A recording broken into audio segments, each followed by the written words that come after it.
şöbəsi öz rahat palataları, doğuş zalı, yeni doğulmuşlar otağı və qayğıkeş personalı ilə hamilə xanımların yolunu gözləyir. Analar və körpələr həyatının ən xoşbəxt anını burada yaşayır. Doğuş və keysəriyyə əməliyyatı peşəkar mama ginekoloqlar, reanimatoloqlar tərəfindən aparılır. Əziz hamilələr, körpənizin sağlam olmasını, doğuşunuzun əziyyətsiz, travmasız keçməyini istəyirsinizsə, layiq olduğunuz yeri Vital Doğum Evini seçin. Sabahınız aydın, gününüz xeyirli olsun, hörmətli tamaşaçılarımız. Hər birinizi salamlayıram, hər kəsə uğurlar diləyirəm.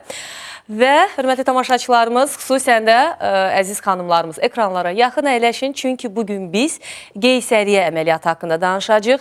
Təbii ki, bu daha çox hamilə xanımları maraqlandırır və ya hamiləliyi planlaşdıran xanımlar üçün düşünürəm ki, faydalı bir proqram olacaqdır. 562-1648 əlaqə nömrəmizdir. Zəng edə bilərsiniz, bütün suallarınız cavablandırılacaq. Qonağımızı təqdim edim. Qonağımız Vital Klinikanın baş həkimi, mama ginekoloq Səltənət Məcidovadır. Xoş gəldiniz Səltənət xanım. Hoş geldin. Səltənət xanım, yenidən sizi studiyamızda görməyimizə çox şadıq. Çünki hər dəfə siz gəldikdə xanımlarımız üçün çox gözəl məsləhətlər verirsiniz. Hamilə xanımlarımız üçün və suallarını ən əsası cavablandırırsınız. Amma ilk sual təbii ki, məndən gələcəkdir.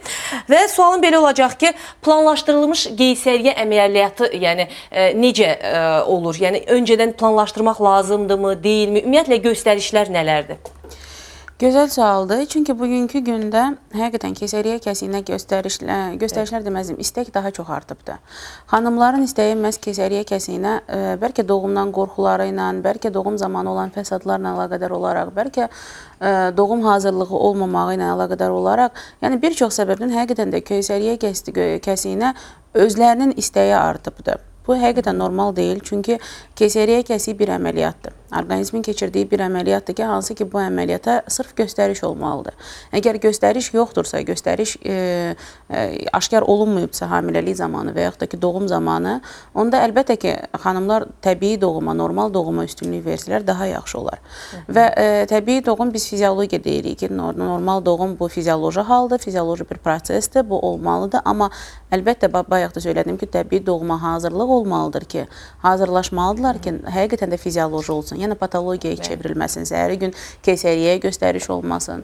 Ona görə xanımlar keysəriyyəyə öz istəkləri ilə getməkləri bugünkü gün düzgün deyil həqiqətən də. Və bunun üçün böyük vəzifə həkimlərin üzərinə düşür ki, həkimlər onları hazırlasınlar, həkimlər onları psixoloji tərəfdən hazırlanmış, anatomik, yəni tam hazırlıqlı həm fizioloji, həm psixoloji hazırlıq olmalıdır xanımlarda. Və bugünkü gün 10-15% əgər bütün doğumların 10-15%-ni keysəriyyə kəsiyi təşkil edirsə, buna mütləq göstərişlər olmalıdır və xanımlar bunları özləri də bilməlidirlər ki, bu göstəriş var və mən bu göstərişə görə gedirəm əməliyyata. Və yenə söyləmək istəyirəm ki, xanımlara mütləq 9 ay ərzində hazırlıq aparılmalıdır. Psixoprofilaktik dərslər aparılmalıdır ki, xanımlar tam normal doğuma üstünlük versinlər, normal doğumun üstünlüklərini bilsinlər. Keysəriyyənin əgər göstərişsiz keysəriyyədirsə, hansı mənfi cəhətləri var, bunları anlasınlar. Nəyə görə keysəriyyəyə getmək düzgün deyil, göstərişsiz bunları anlasınlar. O ki, qaldı sizin sualınıza ki, hansı göstərişlər var keysəriyyə üçün? Ümumiyyətlə, keysəriyyə kəsiyi əməliyyatının bu planlı şəkildə, yəni öncədən planlaşdırılmış keysəriyyə kəsiyi əməliyyatı ola bilər və artıq təcili keysəriyyə kəsiyi ola bilər ki, hansı ki, sırf doğum vaxtı hər hansı bir patologiya aşkar oluna bilər, narahatçılıq ola bilər və yaxud da qanaxma fonunda olan doğum ola bilər ki, burada artıq mütləq keysəriyyə kəsiyinə göstərişlər olacaqdır. Öncədən planlaşdırılmış keysəriyyə kəsiyinə aid olan vəziyyətlər xanımlarda bəzən olur ultrasəs müayinəsindən keçdikdə biz 4 dəfə ultrasəs müayinəsi olunur hamiləlik zamanı və sonuncu 4-cü ultrasəs müayinəsində məhz dölün vəziyyətinə araşdırılır, dölün vəziyyətinə baxılır ki, dölün vəziyyəti başla gəlir, sarğı gəlişidir, yoxsa ciftdə hər hansı bir narahatçılıq var, cift gəlişi ola bilər, ciftin kənari gəlişi ola bilər, ciftin mərkəzi gəlişi ola bilər. Bütün bunlar ultrasəs müayinəsində, sonuncu ultrasəs müayinəsində araşdırılmalıdır mütləq. Hansı ki 34-36-cı həftədə artıq keçirilir, hamilə sonuncu ultrasəs müayinəsindən keçir. Və burada əgər sarğı gəlişidirsə, yəni normalda doğumda xanımların bir çoxu bilir, bilməyənlər daha olsunlar ki, başla gəliş olur. Yəni başla doğulur körpə doğulanda. Əksinə ola bilər, sarğı gəlişi ilə, yəni yan gəlişi ilə gələ bilər. Əlbəttə, bu mütləq göstəriş olmasa da keysəriyyəyə burada bir neçə faktora baxılmalıdır. Göbək ciyəsinin xanımları narahat eləyir həmişə ki, göbək ciyəsi dolanıb uşağın boynuna. Bu doğuma mənfi təsirini göstərər yoxsa yox? Dölyanı mayının normadan aşağı olması, yuxarı olması, dölün çəkisi, həqiqətən də sarğı gəlişi ilə doğum mümkün olacaq yoxsa yox? Yəni söyləmək istədiyim odur ki, sarğı gəlişi bu mütləq göstəriş olmasa da, digər faktorlar nəzərə alınmalıdır və əlbəttə ki, burada fəsadlar, anada, döldə ola bilən fəsadlar anaya söylənilməlidir. Və əgər ana da razılığını verərsə, keysəriyyə əməliyyatına razılıq olunmalıdır. Digər bir vəziyyəti başla gəlməyə bilər, köndələn vəziyyətdə ola bilər. Yəni fizioloji cəhətdən normalda doğa bilməz bu xanım. Nə baş gəlişi, nə sarğı, köndələn gəlişinə olan hamiləliklərdə bu da keysəriyyə kəsiyinə birbaşa göstəriş olur. Ümumiyyətlə, keysəriyyə kəsiyinə göstəriş dedikdə biz həmişə nəzərə almalıyıq nəyi? Ki, fizioloji cəhətdən doğum mümkün deyil. Yəni, normalda bu doğum ola bilməyəcək və yaxud da ki, əgər olarsa, ananın həyatına təhlükə yaranar və yaxud da ki, dölün də həyatına təhlükə yaranar. Və bu göstərişlər hər biri anaya aşıq, aydın söylənilməlidir. Əgər mütləq göstərişsə, burada ananın öz istəyi də hər halda olacaq, tam başa salınacaq və mütləq keysəriyyə əməliyyatı olunacaq. Nisbi göstərişdirsə, burada ananın da istəyi nəzərə alınmalıdır və fəsadlar da nəzərə alınmalıdır. Digər bir narahatçılıq, bayaq da adını çəkdim, cift gəlişi ola bilər. Bu mərkəzi cift gəlişi, kənarı cift gəlişi. Söylədim, uşaq doğulduqda birinci körpə doğulur və yeganə orqandır ki, hamiləlik zamanı əmələ gəlir cift və dölü qidalandırır. 40 həftə ərzində bu orqan bizim hamilənin ana orqanizmində olur və dölü qidalandırır. Və normalda uşaqdan yuxarıda yerləşir cift. Bəzi hallarda olur ki, cift öndə yerləşmiş olur. Yəni doğum yolunun ağzını tutmuş olur və cift gəlişi deyirlər. Buna mərkəzi cift gəlişi. Əgər ultrasəs müayinəsi vasitəsilə belə bir patologiya aşkar olunubsa, belə bir narahatçılıq aşkar olunubsa, artıq dölün hazırlıqlı vəziyyətə, yəni xarici mühitə hazırlıqlı vəziyyətdədirsə bətin daxilində, keysəriyyə mütləq planlı şəkildə aparılmalıdır.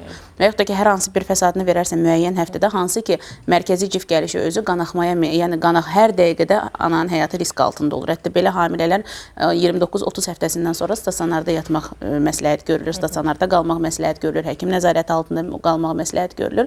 Və əgər belə bir narahatçılıq olarsa, qanaxma olarsa, mütləq dərhal keysəriyyə kəsiyinə əməliyyata götürülməlidir. Aha. Və əziz xanımlarımız, Səltənət xanım çox dəqiqliklə ətraflı məlumat verdi ki, keysəriyyə əməliyyatına göstərişlər nələrdir? Təbii ki, biz davam edəcəyik. Yenə də digər suallarımız da olacaq. İndi hal-hazırda tamaşaçımız var xəttə. Alo. Alo. Alo. Sabahınız xeyir. Sabah xeyir. Buyurun, sualınızı eşidək. Xanım, mən də üzr istəyirəm, 2-ci hamiləliyimdir. Aha. Elə ki, indi hal-hazırda hamilənin 29-cu həftəliyindəyim. Amma nəzərdə çatdım ki, birinci uşağımda keysəriyyədən olmuşdu da. Aha. Artıq elə bir birinci uşağımla fasilə hardasa da 2 ilə yaxındır, avqust ayında olub ikinci uşağım. Mən narahatçılığım nədəndir? Elə bir məndə həftəliyin, yəni 8-ci həftəliyində qanaxmam olmuşdu. Qopmuşdu da. Yəni onu müalicə elədilər. İndi təzədən sonuncu 5-ci ayda bir də qopdu. Yəni ciftim qopmuşdu da qanaxma ilə. Stasionar yatdım. Ondan sonra elə bir ki, indi hal-hazırda o problem götürülübdü. Sonra müayinə elədilər mənə UZI müayinəsi də. Həftənin 23-cü, 24-cü həftəliyində məndə orada UZI göstərdi ki, ciftin ümumi olan nazikdə cift varı. 23 mm-dir qalınlığı. Bir də ki, uşağın ürək vurğuları, ürək döyüntüləri 169-dur. Yəni orada qeyd olundu ki, ürək vurğuları normaya görə əslində artıqdır da. Orada indi bəzi həkimlər qeyd edildilər ki, ola bilsin böyük ehtimallı uşaqda ürək qüsuru var. Amma mən hal-hazırda elə ki, keçən həftə azon terapiya almışam. 7 gün. Bir də ümumi olaraq ciftin qan dövranını sürətləndirmək üçün müalicə almışam. Amma nəzərinizə çatdım ki, risk faktoru mənfidir. İndi mən bu günlərim həmin o mənfiyə qarşı indi bilmirəm mütləq şərtli iynə vurulmalıdır. Bir də deyirlər ki, doğuşdan sonra. Mən indi xanımdan narahat edir ən çox mən narahat edir uşağım elə ürək döyüntüləridir. Yəni o ürək qüsuru ola bilər, yoxsa bu müalicəni keçib gedəcəkdir? Aydındır. Yəni o cift nə dərəcədə təhlükə yaradacaq mənim üçün? Aydındır. Mən bəzi şeyi aydınlaşdırım xanımla. Buyurun. Siz dediniz 3-cü əməliyyatın, 3-cü hamiləliyinizdir. Yox, bu ikincidir. Amma abort olmayıb da, yəni risk faktor mənfidir. Aha, birinci əməliyyatdan sonra risk faktora görə analiz bəli, vurdurmuşam. Proqram vurulub. Bəli, doğuşdan sonra vurulub. Və bu proqram iynəsini indi hal-hazırda immunoqlobulini vurmamışdan öncə antisellər yoxlanılıbdı qanda. Bəli, Hunt reaksiyası vermişəm, negativ çıxıb. Aşkar olunmayıbdı. Aydındır. Aydındır. Biz təşəkkürümüzü bildiririk tamaşaçımıza. Doğrudan çox ətraflı o da izah etdi sizə. Amma Səltənət xanım, sualı cavablandırmamışdan öncə mən bir anonsumuz var. Onu çatdırım tamaşaçılarımızın nəzərinə. Xüsusən də öd daşı xəstəliklərdən əziyyət çəkərlərin nəzərinə. Hörmətli tamaşaçılarımız, Vital Klinik klinikada bu cür əməliyyatlar, yəni öd daşı xəstəliklərinin əməliyyatı 15-20 dəqiqə ərzində laparoskopik üsulla aparılır. Əməliyyatlar nəzərinizə çatdırım ki, çox qısa çəkir və ağrısız, acısız, kəsiksiz şəkildə həyata keçirilir laparoskopik üsulla və təbii ki, bu əməliyyatları Respublikamızın tanınmış cərrahlarından olan Rusiyada təhsil almış və orada ümumiyyətlə işləmiş Nazim bəy və Amerika təhsilli doktor Nazim bəy aparır və onu da qeyd edim ki, bu cür əməliyyatlardan sonra çox qısa müddət ərzində reabilitasiya olur, yəni sağalma müddəti olur. Demək olar ki, 3 saatdan sonra ayağa qalxa bilərsiniz, 8 saatdan sonra evə çıxa bilərsiniz, 24 saatdan sonra da ümumiyyətlə, yəni aktiv iş həyatınıza, sosial bir iş həyatınıza dönə bilərsiniz. Bir də onu qeyd edim ki, yəqin ki, bilirsiniz, artıq buradan da həkimlərimiz dönə-dönə deyib ki, əgər öddə bir problem olarsa, öd qonşu orqanları da zədələyəcək, mədə-altı vəzi, qaraciyəri və çox ağır fəsadlar olacaq. Ona görə də bu ağrılar, bu fəsadlar olmamış, müraciət edin. Vital klinikada bu cür əməliyyatları çox asan üsulla yəni icra etdirib bu ağrılardan canınızı qurtara bilərsiniz. Hal-hazırda ekranlarda siz görürsünüz ünvan və əlaqə nömrələrini. Amma bundan əlavə bir məlumat nəzərinizə çatdırım ki, Vital klinikada laparoskopik cərrahiyyə mərkəzi var. Orada bütün əməliyyatlar, bir çox əməliyyatlar laparoskopik üsulla həyata keçirilir. Bilirsiniz, laparoskopik üsul çox asan bir üsuldur. Kəsiklər minimal şəkildə olur. Heç demək olar ki, kəsik olmur. Orada yenə də laparoskopik üsulla mədə kiçiltmə əməliyyatı icra olunur. Mədə kiçiltmə əməliyyatı da, hörmətli tamaşaçılarımız, bu çox artıq çəkidən əziyyət çəkən insanlar üçün nəzərdə tutulub. Bu üsulla siz 30-40 kiloqram, hətta artıq çəki ata bilərsiniz. Ondan belə artıq çəki ata bilərsiniz. Bilirsiniz, artıq çəki yəni bir tək estetik problem deyil. Bu həmçinin insanların sağlamlığına böyük mənfi təsir göstərən problemdir. Ona görə də bax bu problemləri də çözmək üçün Vital klinikaya müraciət edə bilərsiniz. İndi isə Səltənət xanım tamaşaçımızın sualını cavablandıracaq. Buyurun. Xanımımızın sualına cavab olaraq, demək, xanımda uşağın ürək döyünməsi həddən artıq yuxarıdır. Yəni normadan yuxarıdır, normanın yuxarı sərhəddi deyək, normadan yuxarıdır hətta. Və bunun səbəbi tək ürək qüsuru ilə ola bilməz. Əlbəttə, əgər belə davam edərsə, belə bir narahatçılıq uzun sürərsə, bunun qarşısı alınmazsa, ürək qüsuruna gətirib çıxarda bilər. Amma burada digər faktorlar da ola bilər. Burada qan azlığı ola bilər, xanımda anemiya ola bilər ki, hansısa anemiya fonunda hemoqlobinin aşağı olması fonunda uşaqda hipoksiya olsun, oksigen aclığı olsun. O orqanlara, mən həmişə bunu deyirəm ki, orqanlara oksigeni çatdıran hemoqlobindir, qandır. Əgər qan aşağı olarsa, xanımın özünə qan çatmırsa, dölə də gedib kifayət qədər çatmayacaq. Yəni, dölün qidalanmasında narahatçılıq olacaq. Və dölün qidalanmasında narahatçılıq olarsa, oksigen aclığı olarsa, mütləq həm beynində narahatçılıq ola bilər, həm ürəyində narahatçılıq ola bilər. Əlbəttə, ürək döyünməsi artacaq, tezləşəcək. Əgər qarşısı alınmasa, belə bir hipoksiya davam eləyərsə, daha sonra inkişafdan qalmasına da gətirib çıxarda bilər. Dölyanı mayının bulanıqlığı, yəni dölün yaşadığı şəraitin əlverişsiz olmağı ola bilər. Dölyanı mayının bulanıq olmağı ola bilər. Yəni dölün nəfəs aldığı yer, yaşadığı yer maye mühitidir. Və bu maye mühiti necə bizdə hava təmiz olmalıdır ki, biz nəfəs alaq, maye mühiti də elə təmiz olmalıdır ki, bu döl normal nəfəs ala bilsin. Əgər çirkli hava mühitində, maye mühitində nəfəs alırsa uşaq, əlbəttə mütləq ürək döyünməsində narahatçılıq olacaq. Və digər bir problem, təkrarı keçirilmiş qrip virusları ola bilər, hər hansı bir qanda olan digər viruslarla əlaqəli ola bilər mayenin çirklənməsi və həmçinin döldə olan ürək narahatçılığı. Yəni, bunun qarşısı mütləq həkim nəzarət altında olmalıdır xanım, həkim məsləhətlərini almalıdır. Azoniterapiya dedi xanım, çox gözəl müayinə üsuludur, hansı ki, havada olan oksigenin, hansı ki, biz heç o oksigeni ala bilmirik, maye formasında qana ötürülməsidir və dölü qidalandırmasıdır. Gözəl müalicə üsuludur, xanım istifadə edibdir və həkimin nəzarəti, həkim məsləhəti. Yəni, o ürək döyüntüsünün artıq olması, doğrudan da ürəkdə hər hansı bir uşağın qüsurdan xəbər verə bilər. Doppler müayinəsindən... Amma onu dəqiqliklə Doppler müayinəsi deyə bilərmi öncədən? Doppler müayinəsindən, normal ultrasəs müayinəsindən peşəkar həkim tərəfindən aparılan ultrasəs müayinəsi aparılmalıdır və əgər gözlə görülən dərəcədə ultrasəs müayinəsinin diaqnostika elə xəstəliklər var, elə narahatçılığı var ki, onu ultrasəs müayinəsi də qoya bilmir. Doğulandan sonra ancaq aşkar oluna bilir. Ona görə ultrasəs müayinəsindən keçsin, hər halda bu vacibdir və bunun qarşısını almağa çalışsınlar. Aydındır və təbii ki, hər zaman Səltənət xanım qeyd edir ki, hamiləyin hətta ilk günündən, yəni bildiyiniz gündən son günlərinə qədər həkim nəzarətində olmalısınız. Həm özünüz, həm təbii ki, ana bətnində olan körpənizdə. Xanımda ciftdə də narahatçılıq var idi. Xanım dedi ki, ciftimdə də bir problem var, ciftimdə də qopmalar var. Təkrar olunur. Demək, hər hansı bir faktor var, narahatçılıq var ki, bunun yəni aşkar eləmək lazımdır, səbəbi tapmaq lazımdır. Boş dayandığımız yerdə ki, cift qopmağı bu normal hal deyil. Hər hansı cift çatışmamazlığı ola bilər, narahatçılıq ola bilər.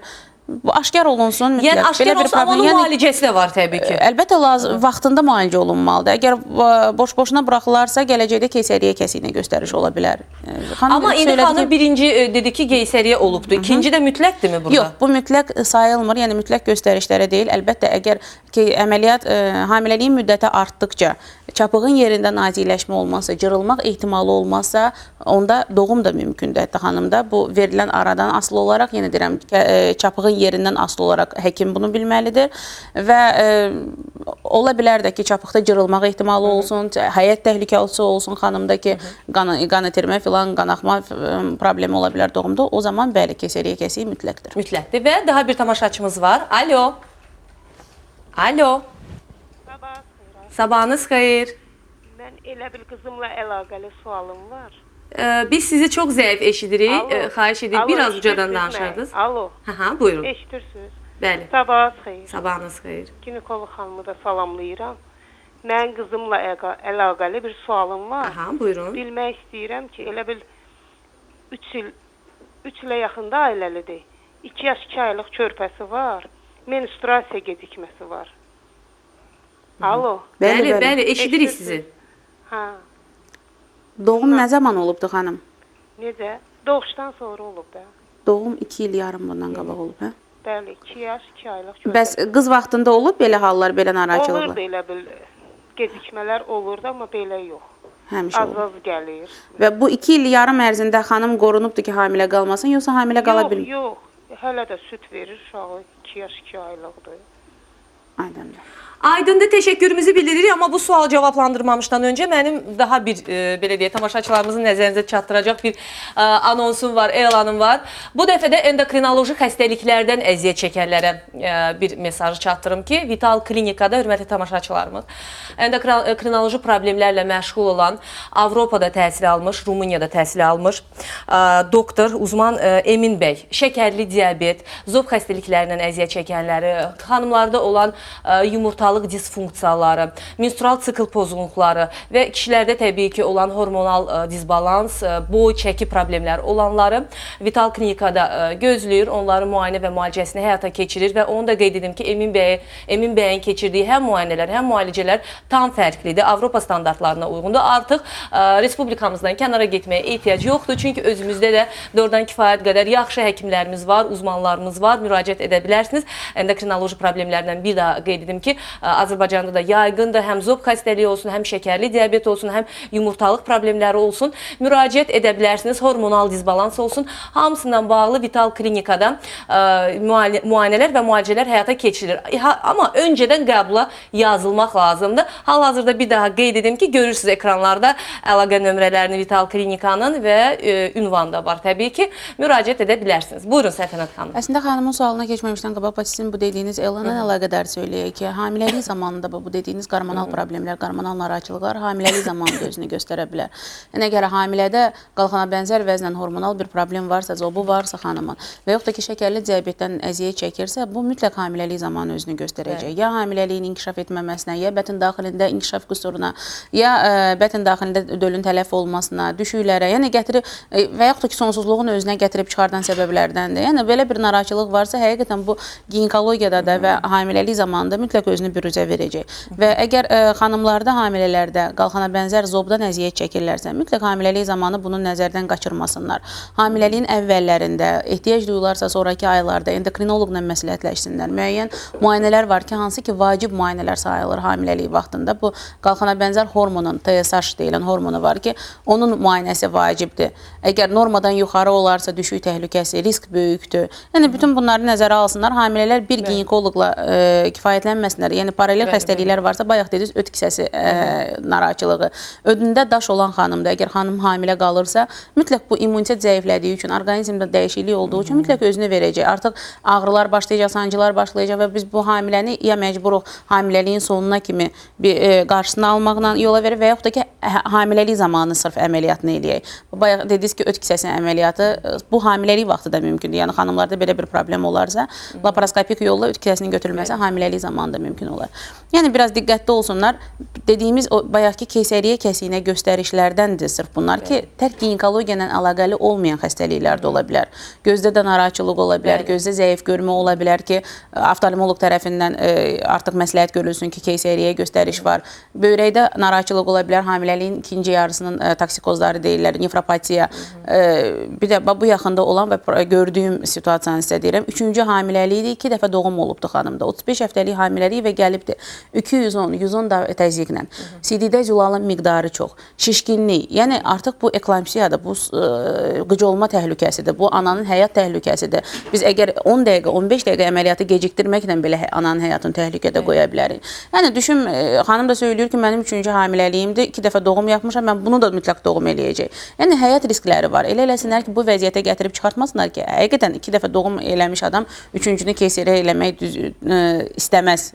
Nə həkim bunu istəyər, nə pasient, amma burada həyat göstərişi varsa mütləqdir. Doğrudan da bəzən belə olur ki, deyək ki, dediyiniz kimi öncəki doğuşları təbii olub, amma artıq 3-cüdür, 4-cüdür, mütləq göstərişdir, amma imtina edə bilirlər. Bunun təbii ki, ağır fəsadları ola bilər. Böyük fəsadları ola bilər. Əgər xana birbaşa göstərişdirsə, əslində burada mütləq razılığı almaq lazımdır. Çünki həyat təhlükəsidir. Həm həkim böyük riskə gedir, həm xanım.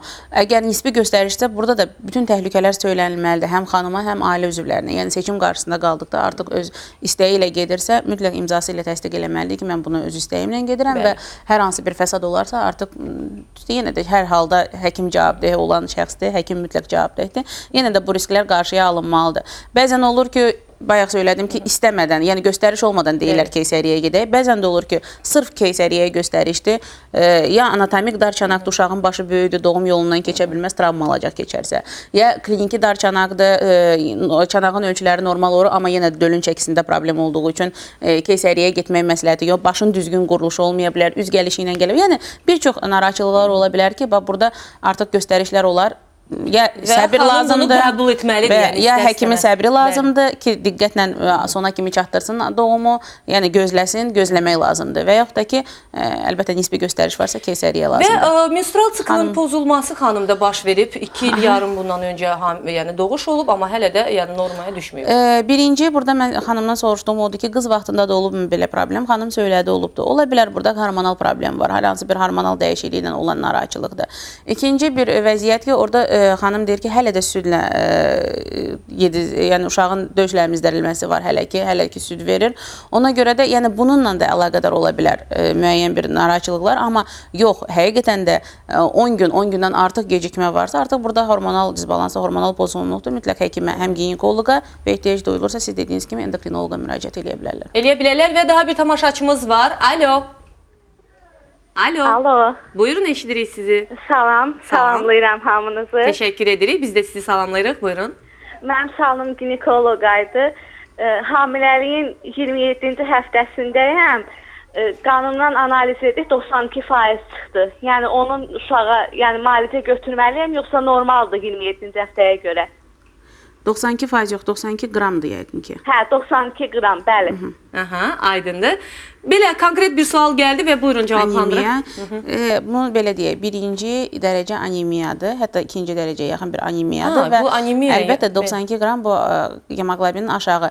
Biz hamiləlik zamanı 3 əsas rəqəmə fikir verməliyik. Bunlardan biri bayaq söylədiyim qalxan vəri vəzin TSH-ın miqdarıdır. Bu 4-dən yuxarı olmalıdır. Yəni 4-dən yuxarı olarsa təşvişə düşmək lazımdır. İkinci hemoqlobinin miqdarıdır. 120-dən aşağı olmamalıdır əslində.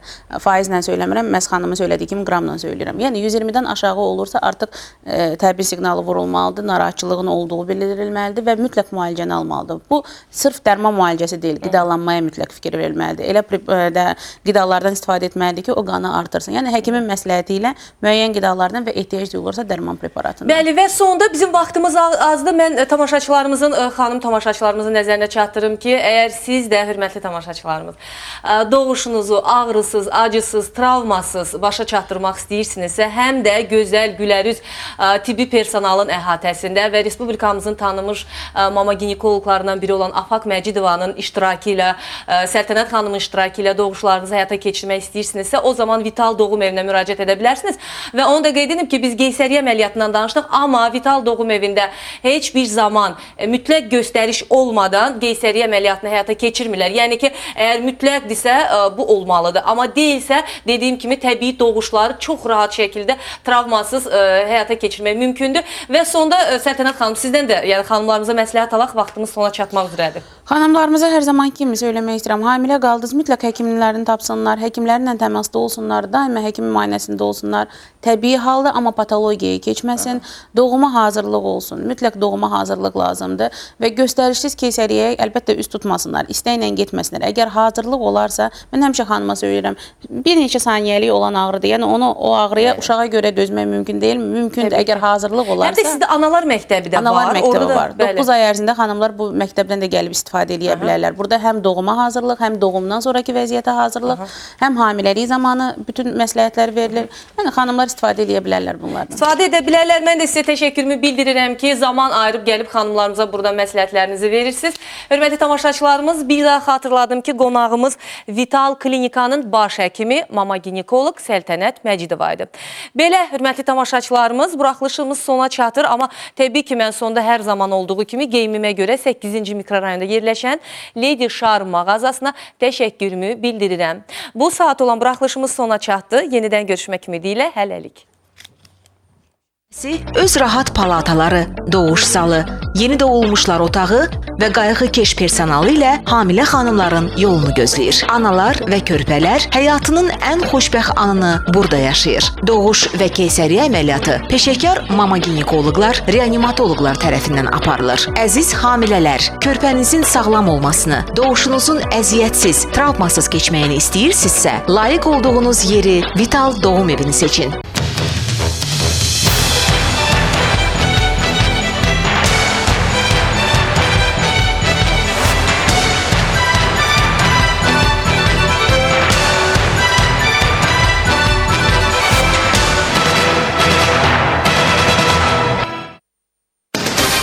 Bir noyabr 2015-ci il Milli Məclisə